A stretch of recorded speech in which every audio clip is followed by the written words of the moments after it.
Good morning, friends and fellow members, and welcome to our member information meeting. It's a pleasure to see so many of you here today to learn more about all of the work that's been done by the Clubhouse Planning Committee and the Club Finance Committee since we were together. Over the past 14 months, the members of the Clubhouse Planning Committee, led by Jerry Leiter, and more recently, members of the Finance Committee, led by Don McCullough, have worked countless hours to prepare all of the information that was contained in the Clubhouse Progress Report that you recently received. In addition, the staff has also been very, very busy assisting both of these committees, as well as working with our partner architects, engineers, contractors, consultants, and reserve study specialists to provide all of the detail to back up the data. At this meeting today, our goal is simple and straightforward. You've had the opportunity to see, read, and digest all of the information that was sent to you. Today, we want to walk you through a modified version of that presentation so that you have a full and complete understanding of the logic and rationale behind the work. As your newly elected club president, the board and I truly want this to be an interactive discussion about where we are and where we want to be as a club and community. Your input, feedback, and suggestions will help guide and direct your board and committees in the next step of this process. In your seats, you should have a copy of the presentation that Bill Langley will be making in just a few minutes. The presentation will take about 30 minutes, and we encourage you to make notes on any and all parts of the presentation. We ask you to hold your questions until the end, and please note that we're committed to spending as much time at each session that so that you can we can fully answer all of your questions. Finally, you were given a very short survey when you came in today, and we ask you to please take a few minutes at the end of the session to complete one survey per membership so that we have your feedback and direction in writing. This is critical for us to understand and develop the next steps in this process. Thank you very much for taking your time today to guide the future direction of the club and community. And it's now my pleasure to introduce Bill so that he can share the presentation with you. Bill. Good morning. Thank you very much. Can everybody hear us okay in the back of the room? Yeah, fantastic. Okay. And also on the screens, can you see the screens pretty well between the screen, middle of the room and the back? The one thing we'd like to do, if that's okay, is we'd like to put you in the dark for the next 30 minutes. Not that we don't want you to know what's going on, but the screens certainly read a little bit better when we take the lights down. So if it's okay with you, we're going to take the overhead lights down, and I think you'll see this screen become much clearer. Now, it's up to you in the back. If you can read that screen without us taking the lights down, we'll be happy to leave it on. Your pleasure. Somebody tell me back there. Take them down? Okay. Can you yeah.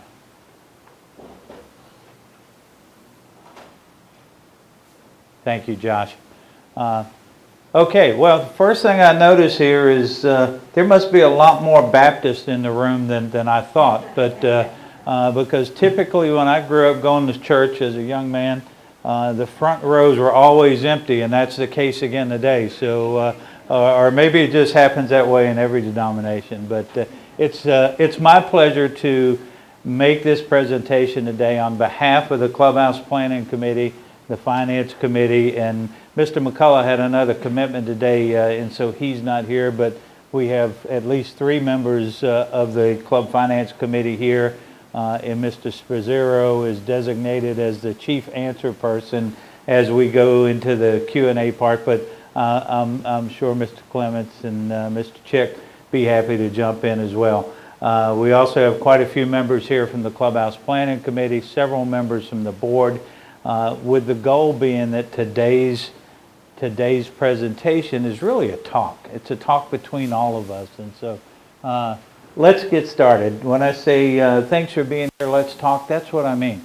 As Ms. McLeod said, she sent out all of the information. We sent out all of the information online and also by the postal mail. So I hope everybody got that kind of large book. There was a lot of writing in it. What you're going to see today is that done in a reduced format where we've taken out all the letters and all the detailed writing. We've reduced that to some bullet points, but we'll still talk to it. Now, one of the things that you don't have the benefit of when you're sitting at home and reading that information is all of the background and rationale that went into the decision-making process that got us there. And so that's the goal for today, is first to take you through that. And then the second part of that goal would be to say, let us, in the background behind this program, we have the report running from GAB Reserves, the 270-page reserve study. We also have the financial modeling that Andy and the finance committees worked on so hard, so that when we get to Q&A, if there's anything specifically related to either of those documents, then we'll simply pull them up and we'll talk to it. And so I'm going to take just a few minutes to run you through this presentation today with the hope being that you'll note your questions as you go. I think many times when I go through a presentation, I'll answer your questions. If you have a question on one page, maybe 2 pages or 3 pages later, I will have answered your question. So if you can just note what page you have a question on, we'll come back to that page and we'll spend as much time as we need to. Thanks for being here. Let's talk. We need your direction and feedback. I talked earlier about the survey work that we'd like for you to do at some point. Mrs. McLeod laid out kind of the goal of these meetings, and the goal is to take you on just a real quick look back. Then we're going to move ahead looking through the 3 options that we settled on, which is the do nothing option, the renovation option, and the new clubhouse option. We're also going to talk about financially how the plan looks. And then finally, at the end, we're going to ask you, after you've had the opportunity to ask us a lot of questions, we're going to ask you again to fill a little very short survey. Always like to start by showing you the committee members, 17 on the Clubhouse Planning Committee, 5 committee members on the finance, and then Andy and I worked with both of these teams all year long to try to get to the numbers and try to get to the reports that you're going to be seeing. So a lot of work done by a lot of your fellow members, and so when you see them around the campus, thank you. Last year, taking a quick look back in 2014, many of you attended 17 of those, 1 or 2 or 6 of those 17 meetings that we had last year regarding the clubhouse planning information then. Some of the things that came out of that was the overall size and scope of the project was determined to be too large. The total cost was too expensive. The level of debt was too excessive for our membership. And the inclusion of a major fitness lifestyle center at the $4.5 million price tag was viewed as not appropriate at that time. So that's where we started. Felt like we needed to do something to the clubhouse. The committee was reconstituted after the March election last year. In one of their first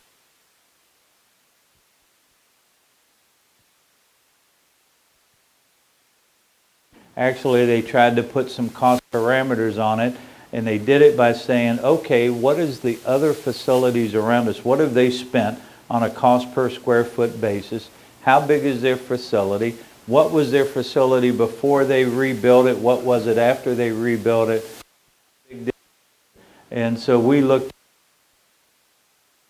came up with a pricing of $18 to $22 million, not to essentially change the size of our current clubhouse. If we have 946 doors in here, there's probably nothing we're going to do to change that in any significant way. So we don't need a clubhouse, and you certainly shared that information with us last year that grew by 30 or 40%. And so with those restrictions in place, the Clubhouse Planning Committee decided the following options. First was doing nothing to the clubhouse other than replacing things that was arriving at the end of its useful life. Second was to fully explore renovation of the clubhouse. Third was to reduce the cost of the two-story plan that we brought forward last year, which was 89,000 square feet total, you may remember that, to no more than 22 million. That part of the plan last year when we presented it was 28, so we were trying to figure out as a committee, or going to try to figure out how to move 28 down. And then the last thing was to develop a new one-story option between that 18 and $22 million parameter that we talked about. Based on that, in October of 2014, the Clubhouse Planning Committee agreed unanimously that doing nothing to the clubhouse was not the optimum approach. And we'll get into the reason why they believe that in just a second. Part of our work this summer, management estimated that the cost would total close to $5 million over the next 10 years if we chose to do nothing. I'll talk about why in a second. Our recent study by GAB Robbins indicates that number would more likely be close to $6 million just to keep the building operational over the next 10 years. And so based on that fact that we would be spending such amount of money there, the Clubhouse Planning Committee decided to really focus on the other three options, and that was the two-story option, the one-story option, and a renovation option. In January of this year, after messing with this plan for 3 or 4 months when everybody got back, we could not get the two-story $5 million. Trying to get it from 28 to 22, as I've said in the other meetings, was like trying to put 10 pounds of sugar in a 5-pound bag. Focus on the clubhouse, and our focus became the renovation of our existing structure at a cost of approximately $14.6, and I'll talk about that number in a second, and then the construction of a new one-story clubhouse for a cost not to exceed $22 million. So moving into the spring, those were the two areas that the committee focused on. So as a summary of options, our options are do nothing at a cost of $5 to $6 million, renovation at a cost of $14.6, new one-story construction at a cost not to exceed $22. The replacement life on the do nothing, we just looked at a 10-year span on that. On renovation, we looked at 10 to 12 years because it was 10 to 12 years since you've done your last renovation. And as we look back at what's gone on in the community over the last 40 years, you averaged a new renovation about every 8 to 10 years. This last year was a little longer. And then, of course, new clubhouse, if our clubhouse right now is 41 years old, you would have to believe that a new clubhouse would last that same period of time. It doesn't mean that you wouldn't be doing work on it as you went, because you would. For example, Country Club of Florida, which is I think 12 years old or so now, they're looking at renovating their total interiors this summer, and they've got an interior design firm there looking at it for them now. Based on that, our do nothing, you may remember that we put in place the capital project fund earlier this year at $60 a month. The capital project fund would be able to fund our do nothing costs, but it would take most of it, and you wouldn't get to see a lot for it. I mean, if we're replacing roofs, HVACs, ductwork, coolers, you're not going to be able to take a lot of that money and go and replace furniture or carpet, etc. with it. Based on a renovation or a new one-story, we believe the CPF fund would cover half of that, and the balance of that would need to be funded by an assessment. So based on that, I'm going to walk you today through these three options and tell you how we got to these numbers. First, as I said, we looked at a 10-year cost of a do-nothing should the members decide not to vote for a clubhouse or a renovation. We used two methods. First, the reserve study method. This approach looks at the current clubhouse, and we had a company called GAB Robbins come and do this. They looked at everything in our facility that had a value of more than $2,500. They looked at when it was bought, when it was put into place, how long that it should last, useful life, how long it had left, and what the replacement cost of that would be, and an approximate year of that replacement cost.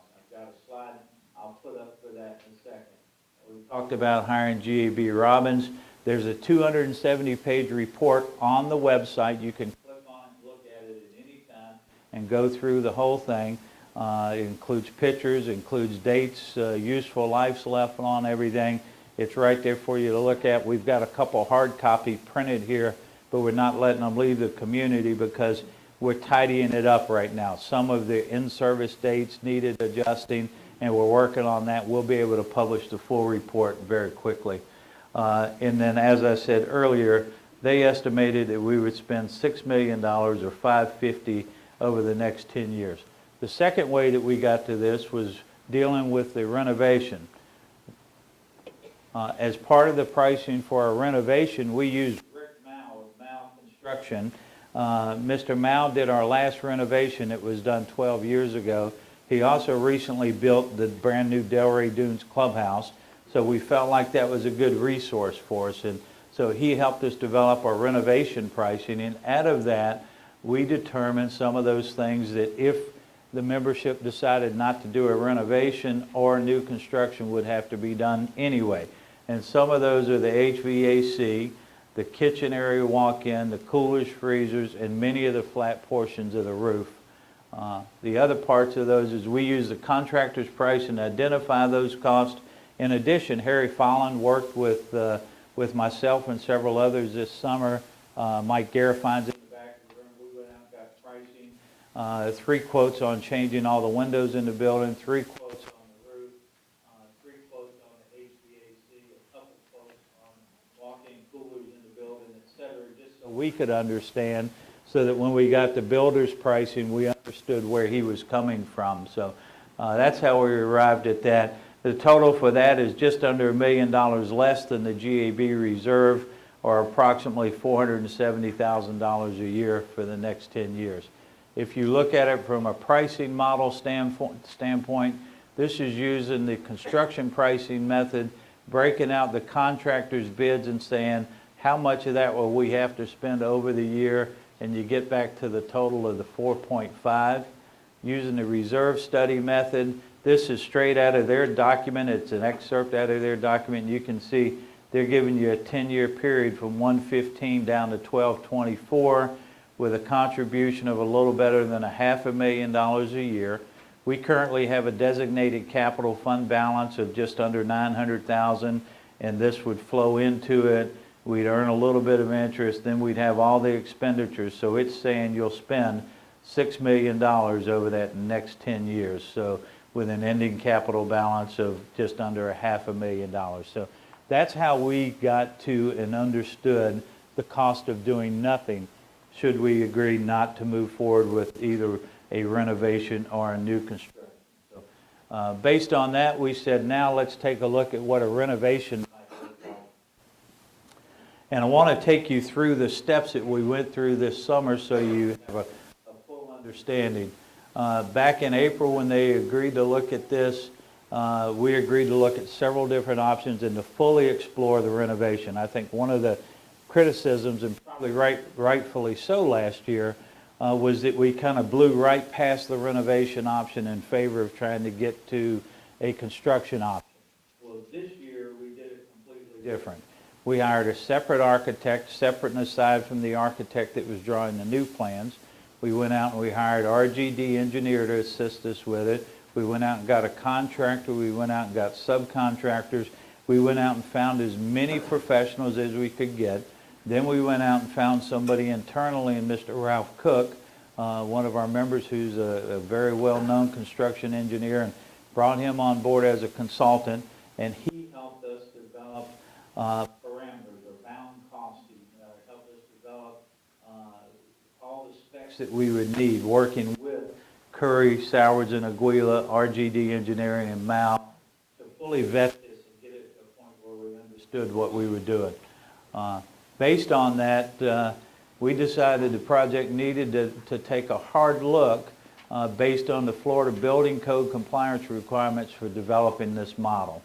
CSA architects really worked with us to do that. They took a complicated several hundred-page county document on the building code and narrowed that down to about an 8-page document for us, for the committee to look at and spend time with.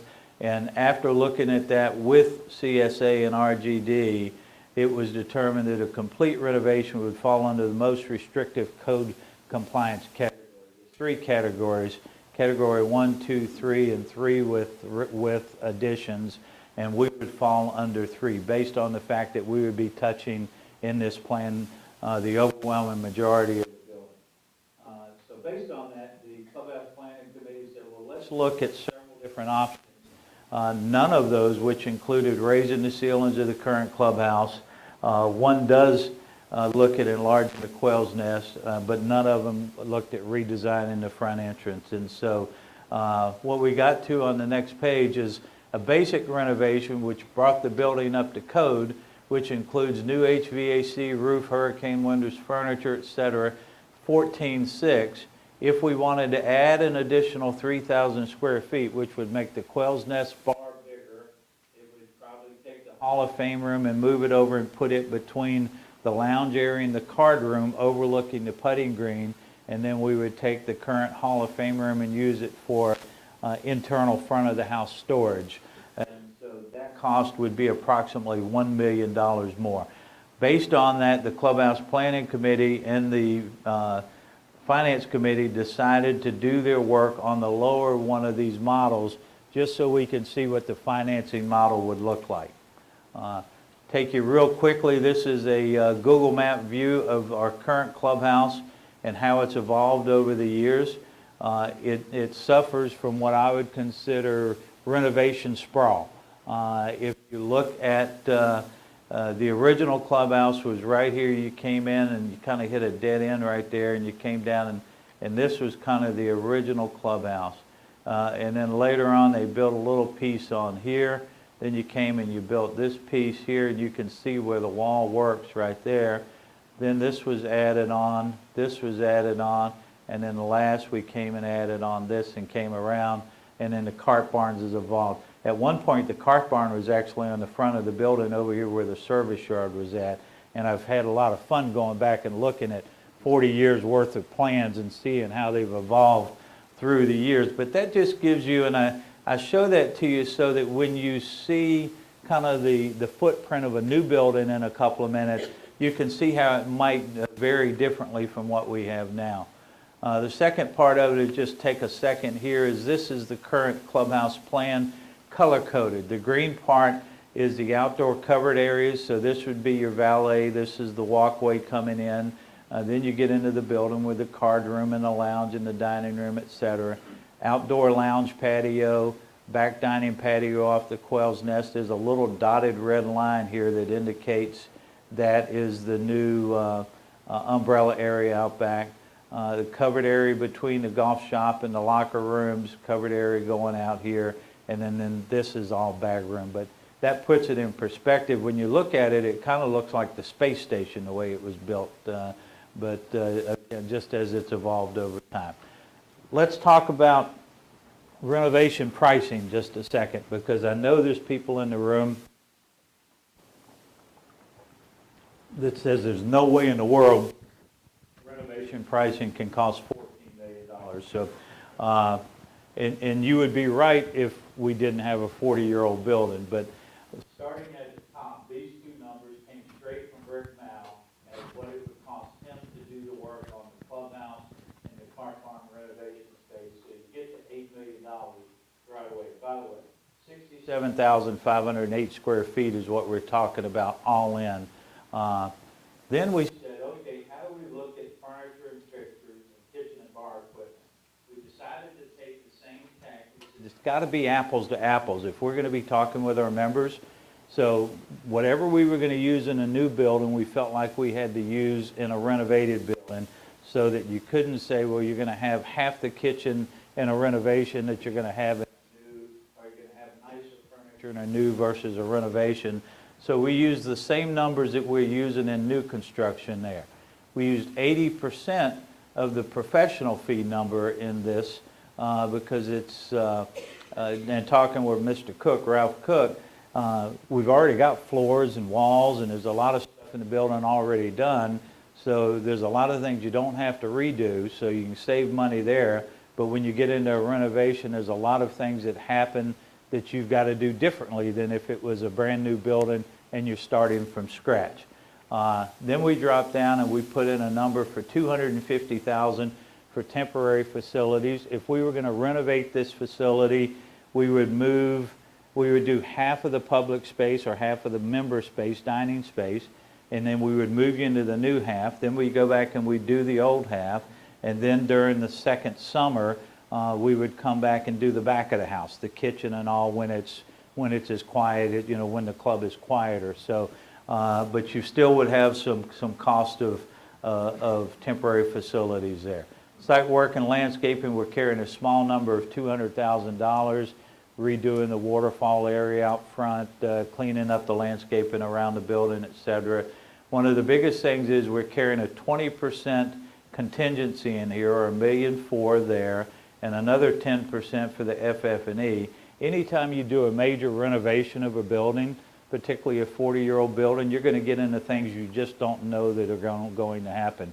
I shared with the group yesterday afternoon, we've got a problem in the kitchen right now over by the dishwasher area where moisture has gotten behind the walls. The metal studs in the walls, the only thing that's holding the walls up is sheetrock. The metal studs are completely rusted out up to about my waist, and so we've got to go in there and cut that out, replace those studs, put it back in.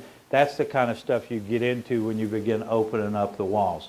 And so that gets you, as you see, to the total of $14,490,449, plus we've implied the construction interest during the construction, get you to that $14,500. Some people will say that's still, Bill, you can't tell me it's that. So we thought we'd take a look at it one different way. The $14,500 number here, if you go back to my do nothing scenario, if we do nothing to that building, we're going to have to still spend this $4.5 over the next 10 years. You're going to have to change the HVAC. The engineers are telling us it has 1 year's worth of life left at best. We've got 2 coolers that have been condemned by the county we're going to have to deal with. We've got flat roofs, 30-year-old flat roofs that are at the end of their useful life. It's things we're going to have to address as they break over the next 10 years. So you're going to spend that money regardless of if you put 1 stick of new furniture in the building. Then I said, if we had a 15-year-old clubhouse that was up to code, that with no major issues in it, we could redo the clubhouse, renovate the clubhouse for $7 million. But because we have a 40-year-old building, when we start doing all this renovation and you start touching 30% of the building or 50% in some areas, or if you start doing back of the house things that you exceed it, then the county's going to get involved and say, oops, now it's time for you to bring everything up to code. Now you have to meet the energy code. Now you have to meet the wind code. Now you have to meet all of that. And so that's how that number grows. That could be just $7 million if you had a clubhouse that was new and in good shape. But when you add these on it, you quickly get back to that 14.5 number. So that's how we get to the renovation. Just a couple quick slides here on some of the issues that we have. This is the kitchen hood system on top of the building. You can see we have a little rust issue there. You can stick your finger right through these. Now, I can't say that that's that way because we haven't taken care of it. It's that way because it's a 40-year-old facility. And it's that way because we live 3 miles from the coast. And you're going to get salt water spray, and that's going to carry an air over here. And anytime you've got metal in South Florida, you're going to have some corrosion. But that is some of the issues that we have up on the roof. The other issues we have on the roof is going back to the flat roof. This is some of the original flat roof, and that was a tar and rock buildup the way they used to do it 30 years ago. This is the way they did it about 15 years ago or so. And if I go back, just a real quick, go back a couple slides here. This is how they do it now with the white roofing. So that gives you an idea. And we've got some ponding issues here where some of the weight of these are newer AC units here, and it's heavier than the old ones, so it's caused a little ponding around it. We're going to have to solve that ultimately as well.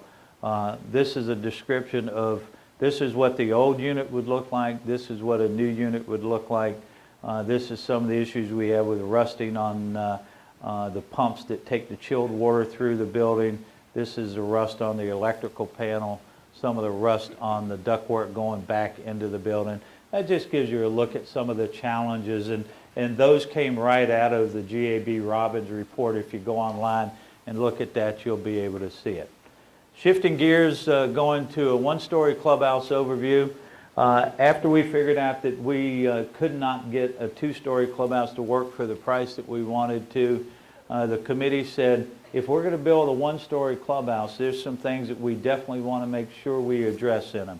The first one is design the clubhouse to take advantage of the site. Secondly, let's look at seeing if we can bring it up off the ground a little bit to add some architectural interest to it.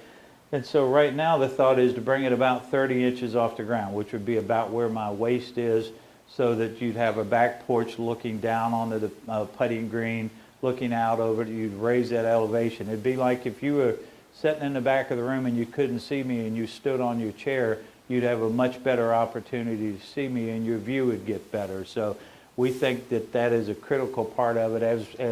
As many of the Clubhouse Planning Committee has gone and looked at other facilities, one as easy as across the street at Delray Dunes, they brought their clubhouse up about 2 feet, about 24 inches, allows for an easy transition, step down, and really has the architectural character of, instead of a building being flat down, being up out of the ground a little bit. Members would arrive in the center of the clubhouse. That's a unique concept compared to coming in on one end and walking all the way to the other. The clubhouse would be divided into 8 distinct areas, giving great flexibility, and I'll walk you through the plan in just a second. And then the Quail's Nest Grill and Bar would adjoin a large covered grill terrace area. One thing we certainly know here is that you folks love to eat outside. Now, I don't know if you love to eat outside because you just don't like the inside, or whether you just love to eat outside. I think there could be a little of both there. But the plan is to make sure that the areas that you like, such as the outdoor dining areas, that we continue to have those in a very nice way. Just a few other things we thought were important to be in the plan would be for the kitchen to be located just adjacent to the Quail's Nest Bar and Grill, where we're going to serve the majority of the a la carte meals. It's one thing when you're platooning trays of 10, 12 meals at a time and serving a group, but when you're serving that everyday a la carte, you want your kitchen right there beside it. The new clubhouse would be built primarily on the site of the original clubhouse, the current clubhouse, and we will not mess with the practice area. We would have to take part or most of the putting green on a temporary basis during the construction period and then come back and put that, but it would go back exactly where it's at. During construction, there would be some limited disruption. Approximately half the cart barn would be taken down, and you'll see how that works in just a second. Current clubhouse would have to be demolished prior to beginning the new construction, but not until we had temporary facilities in place. And then finally, if we were to do a new clubhouse, we're talking about approximately a 30-month time lead. It would take us 12 months from, if we went to a vote this year, it'd take us 12 months for planning and permitting, and then 14 to 16 months to build to get a final CO. So you're looking at 28 to 30 months to do that from start to finish. So now let's talk about what a different clubhouse might look like on our current site. This again is our current site with our admin building and our parking lot laid out. This shows kind of what we call a bat wing design. It is similar in style to the design that was used at Country Club of Florida. It's similar in design to the style that was used at Lost Tree and several other clubs. When you build a club, you're either going to build a square club, a rectangle club, a club with an L shape, or a club with a bat wing. And so you try to design it so it fits on the site as best it can. So just to kind of take you through where we're at now, this is our current backdrop. The covered backdrop is right here that you pull under. And as you know, there's a cart barn that runs this way, top to bottom. This is the cart barn that runs east to west. That exists right now, and we would plan for that to stay. In order to fit this building in here and really take advantage of the space, we've pulled it forward as much as we can. We've bent the wings down as much as we can, and now created a nice arrival experience here. This cart barn would be replaced by doing a half of a cart barn there, half of a cart barn here, and wrapping the old cart barn and the new with a roof line that would match the new building so that it would all look cohesive when it was done.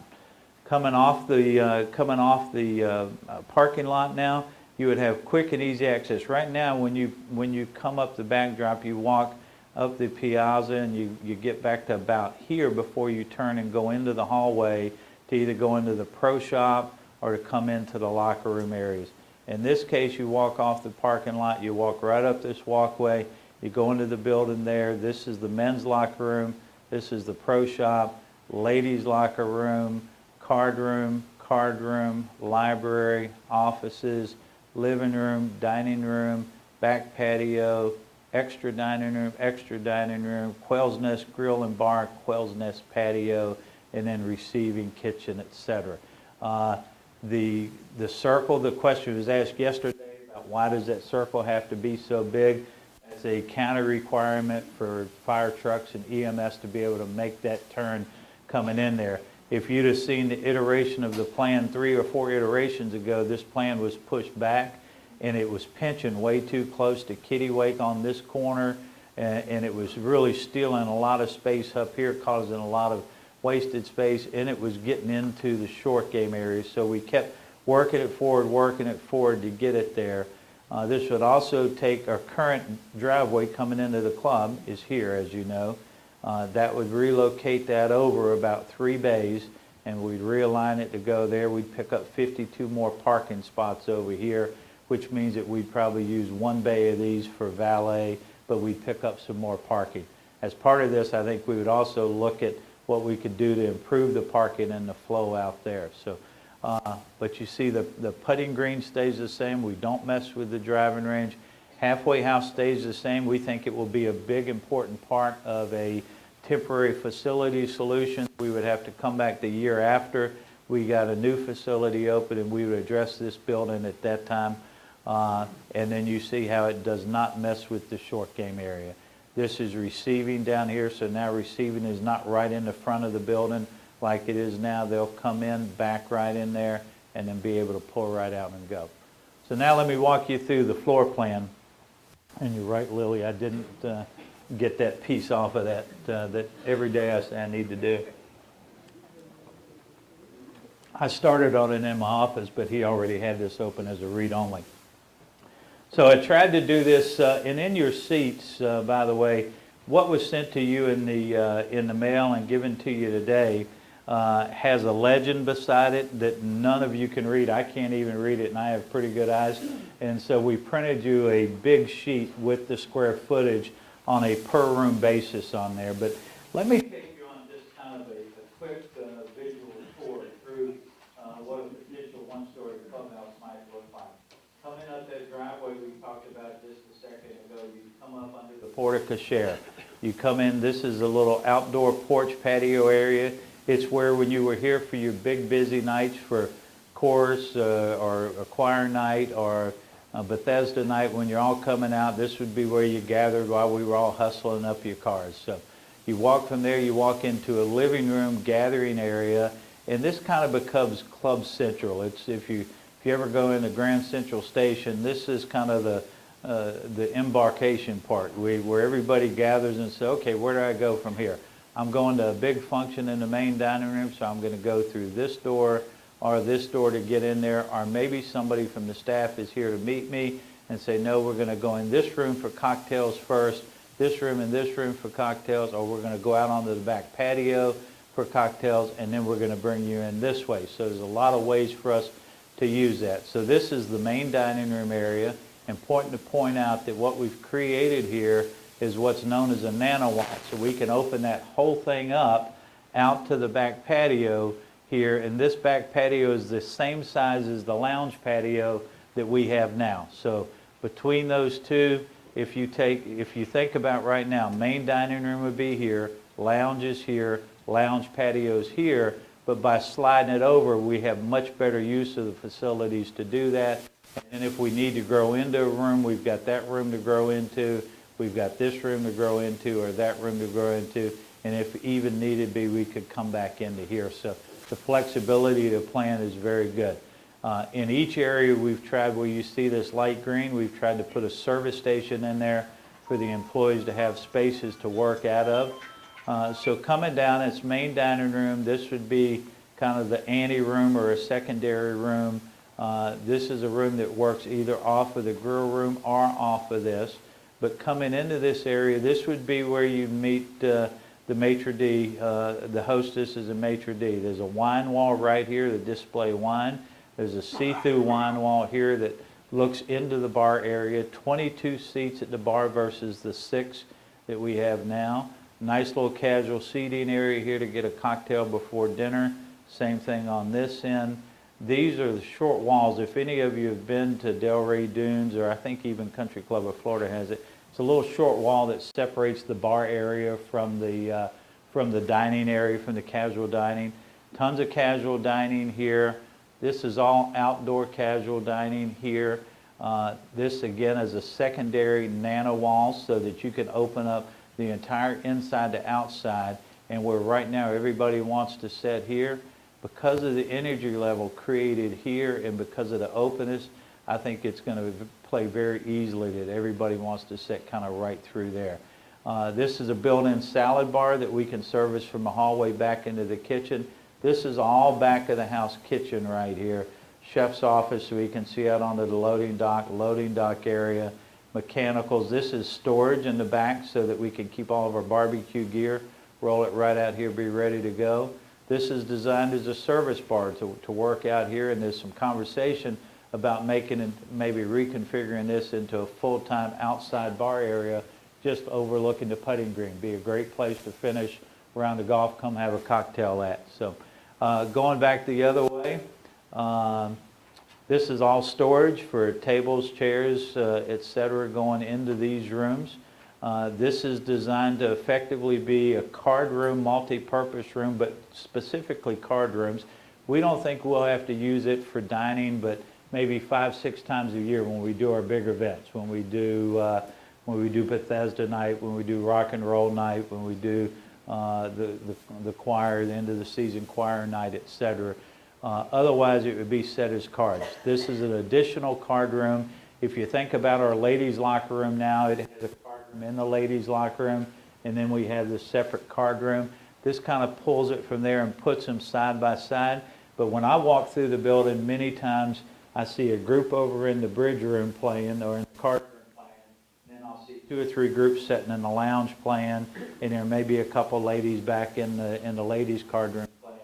The flexibility is now we've got room here for them, room here for them, room here for them, room here, wherever we need to go. So I think we've got a lot more flexibility there. Coming back this way, if you make the left turn, you come into the Champions Hall, Champions Sports Hall, and out of that, this would go into the ladies' locker room, the pink, purple, I guess that is, and light green is the ladies' wet areas. This is the ladies' locker room area. You'd be able to go right from there into the pro shop and go out to your carts. Cart staging right here, so very easy flow. Or you can go this way and go out to your cart. So either way, when you come in, it's quick and easy. You can see all the cases that we've built down through here. We believe that the Hall of Fame is a fantastic amenity for the club. And all the memorabilia that we have down the halls, but we're not honoring it right. I mean, it's stuck over in a room. Unless you're in that room for something, you don't see it. This would give us an opportunity to bring all this out and put it in a very prominent place and be able to rotate those displays and make it really, really nice and give people a good feeling about the history of our club. This would go into the pro shop area, pro shop offices behind it. This goes down into the men's locker room areas, lockers all the way around. I've got to get that piece off. That's what we keep talking about. I failed to take it off. There's a few card tables behind it, and then your wet areas on the front of the building. So going back to what I showed you a minute ago, you walk in off the parking lot, you walk right into the building here, men's locker room, pro shop, ladies' locker room, all of them flow right out to the back of out to the back of the building. So we think we've designed a pretty functional plan. The other thing I'll point out is, if you count with me just a second, we have the Quail's Nest Grill and Bar right now, then we have the patio behind it, then we have the main dining room, and we have the lounge, and then we have the lounge patio. So we've got 5 spots, and then over way to the right we have the card room. In this plan, if you'll count with me, we have 1, 2, 3, 4, 5, 6, 7, 8 different places to satisfy the needs of our members. So as we grow and as we evolve as a community, whatever group wants to come next. I mean, you know, we have duplicate bridge players, we have French duplicate bridge players, we have mahjong, we have canasta, we have garden club, we have choir, we have men's fellowship, and there'll be more that evolve over time, and we'll need to make sure that the flexibility of this building gives them the space necessary to meet their needs. This we could certainly come back to at some point. I'm not going to spend any time on that. This was a representative drawing, just a conceptual, certainly not set in stone. A couple things I'll tell you that jump out at me on this is I think we need a couple dormers added on the front to add some architectural interest on it. I believe that these windows need to go up with a transom over the top of them and allow the shutters to come up with them. This is the setting area going down the hallway toward the pro shop.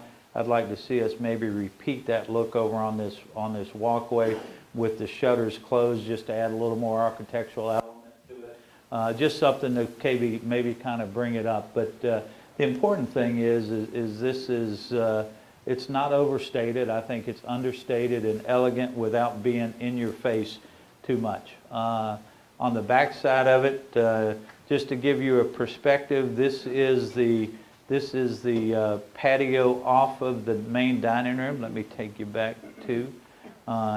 This would be this room right here. So if you're looking at the back of this picture, this room, and then the putting green sets over here. So as I go back forward for you, that gives you a perspective of if you're standing on the cart path out here looking back at that. And again, this shows this building being up about 2 feet right now. And I think it could come up another half foot or foot from there and just give you that much more architectural element versus setting flat down on the ground. Just a few other slides and then we'll get to Q&A. That's the sense of arrival experience. And remember when I said it would look nicer if you added the windows above, the transom windows? That's an example of a drawing with the transom windows and the higher shutters above. I think that looks a lot better, don't you? Yeah. So I think that's certainly one of the things we'll go back to the architect with. This is a look at one of those octagon rooms. Again, let me just step back. When you look at a room like this, you feel like that room is small.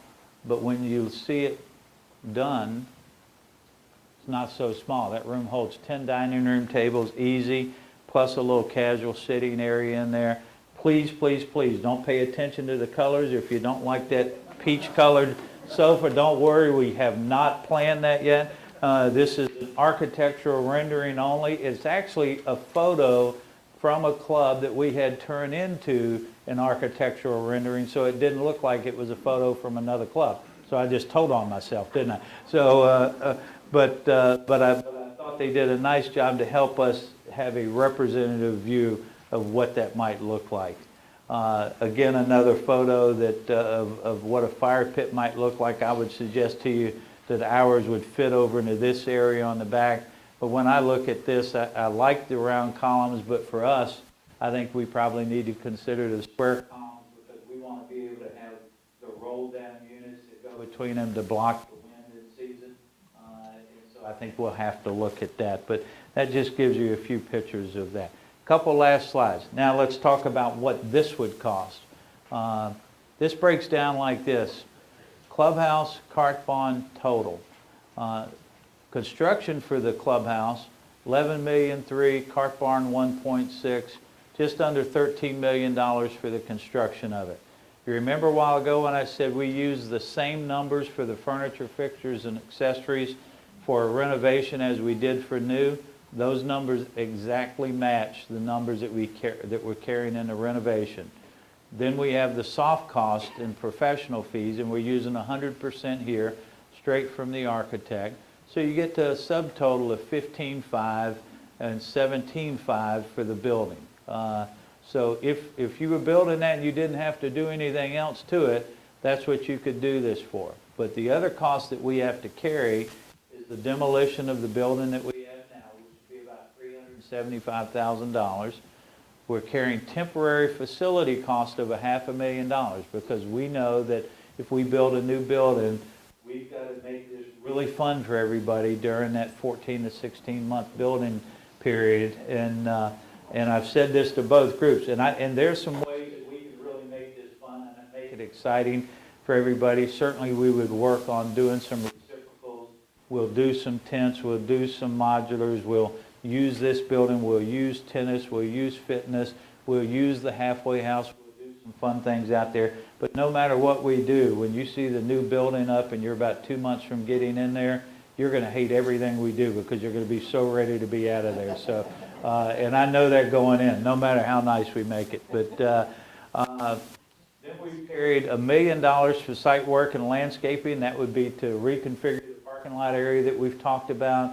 That would be to help bring the building up that 2 feet, 30 inches, et cetera, and do everything that we need to do there in the way of pavers, et cetera. We're carrying another $500,000 for temporary exposure allowances, and that would be that the FP&L transformer back on our back dock. There's a room that we don't even have a key to. There's some big-time electrical power in there that actually runs some of the power to Kittiwake, and we'll have to figure out with Florida Power and Light how we extract that out of the building and create a new spot for that. And so we're carrying some money for that, as well as temporary construction roads coming into the community, and maybe even some repaving in areas where the heavy trucks hurt it.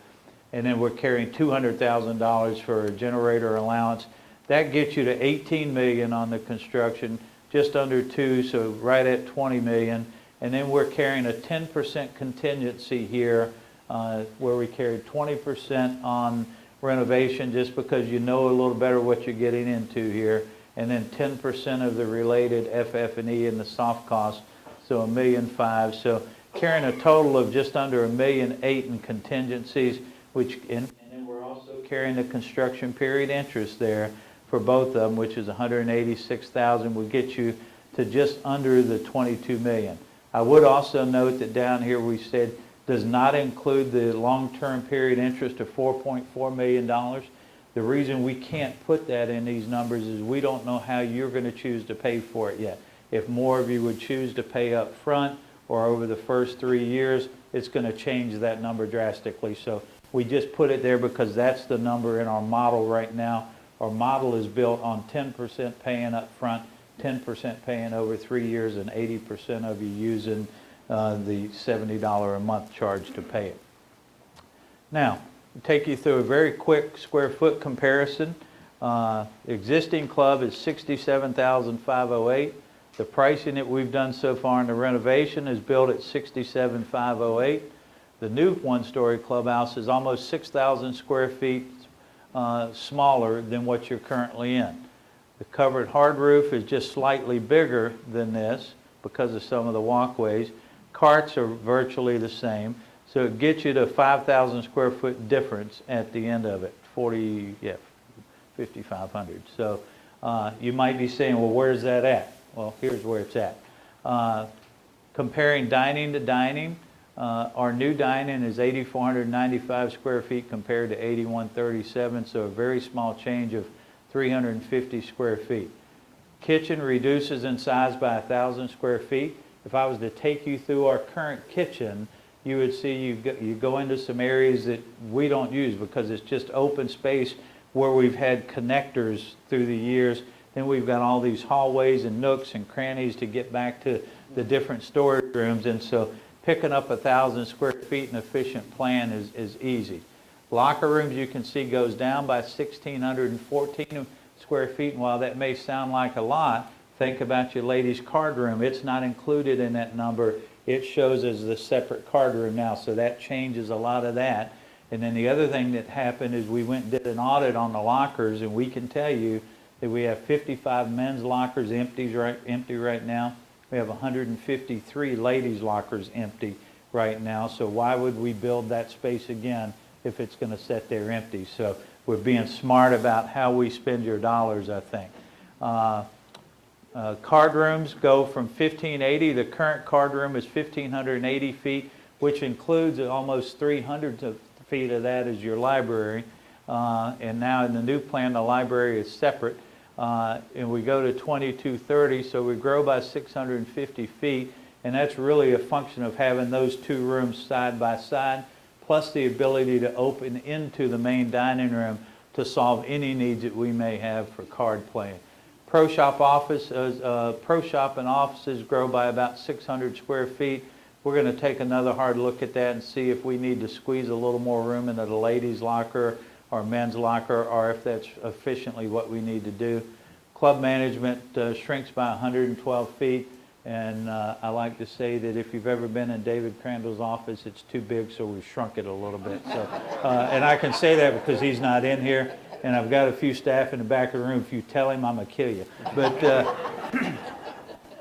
the biggest difference here, folks, is 4,690 feet in what we say hallways, mechanical, unusable space. Remember a while ago when I talked about the renovation sprawl that we had on our building? It's every time we've added on, you have to have a way to connect the building. And so you end up putting on a little hallway, a little nook, a little cranny, or you get those long hallways that we have now.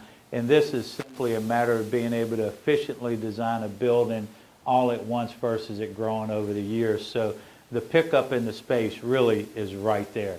And so we're not giving up anything in terms of the usability. On a dining space, we have more dining tables in the new plan at 5,000 square foot less than we have in your current plan, just because of the efficiency of use. Park barn, nothing really to talk about there.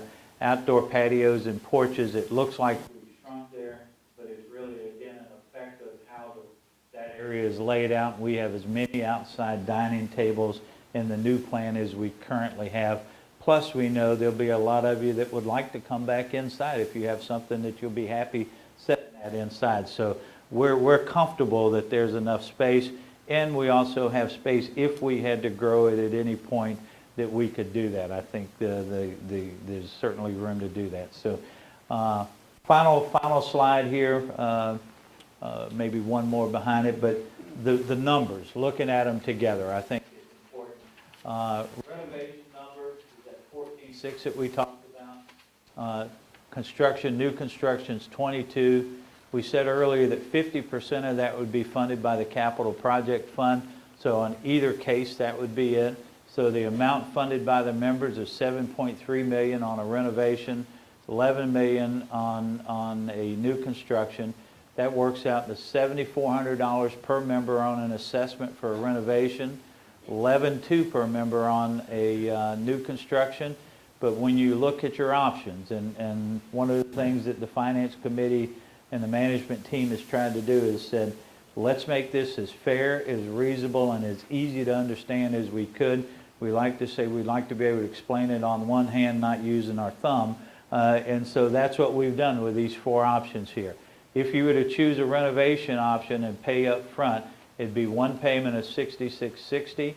If you chose to do it over 3 years, it'd be $23.40 a year over 3 years, and it would equal a 5% discount. Or if you chose to pay it over time, it's $65 a month, which gets you back to that $7,400 assessment. We're doing this at zero interest. We're letting the CPF fund absorb the interest in it, and so we're not trying to say just because you either can't or don't want to pay it up front that you don't deserve the same deal. So we're keeping it there and allowing the CPF to absorb the interest. And then if you're over 85, your number goes to $32.50, and both of these are for 9 years and 6 months. Just it's important to note that the banks will give us 10-year financing on a renovation. They'll give us 15-year financing on a new construction. So a new building would look like this. One-time upfront payment of $10,080. Option 2 paid over 3 years, $35.50 a year for 3 years. You might also be asking why 3 years? Why not 2 years? Why not 4 years?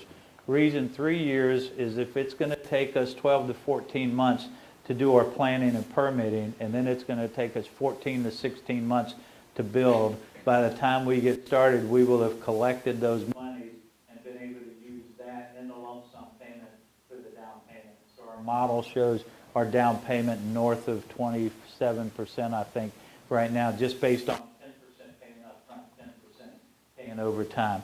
The monthly payment option there is $70 a month for 13 years and 4 months, or $35 if you're over 80 for 13 years and 4 months. So those numbers really get close to each other. 35, I'm sorry. And so a couple things to point out here. If you're not 85 and you want to be, you know, hopefully you will be at some point, but the goal would be you would start at either that 65 or 70, and when you turned 85, it would go to that number. Conversely, if you're 85 now and you stay here a couple of years and you decide it's time for you to move down to Abbey Del Rey, then whoever comes and takes your place, if they're younger than 85, then they would pick up the higher number. And so we looked at the balance as people come and go through the community to help us make sure that we pay for it and do it right over time. So with that, our current projected timeline, here's what we've achieved so far. We made this presentation to the board. We actually made this presentation to the POA board, the club board, club finance, POA finance, membership marketing, real estate marketing so far. And now this is the third group that we've given it to. Member information, we're in the third of 5 of these. Behind that, we'll take your feedback from today and make whatever plan adjustments we need to make. Some of them you've already heard me talk about. We'll begin to develop a description booklet and membership vote. You can see there's an asterisk there. I'm not going to get ahead of myself. We'll talk about that in a second. If we were to do this, either a renovation or a new construction, planning, permitting, and pricing would take us from as early as June of this year to May of next year to get done. Then groundbreaking and construction would run May 16 to October 17. Hopefully we would get a temporary CO by October 17, work through our punch list and get our final certificate of occupancy somewhere in that November to December of 17 time frame.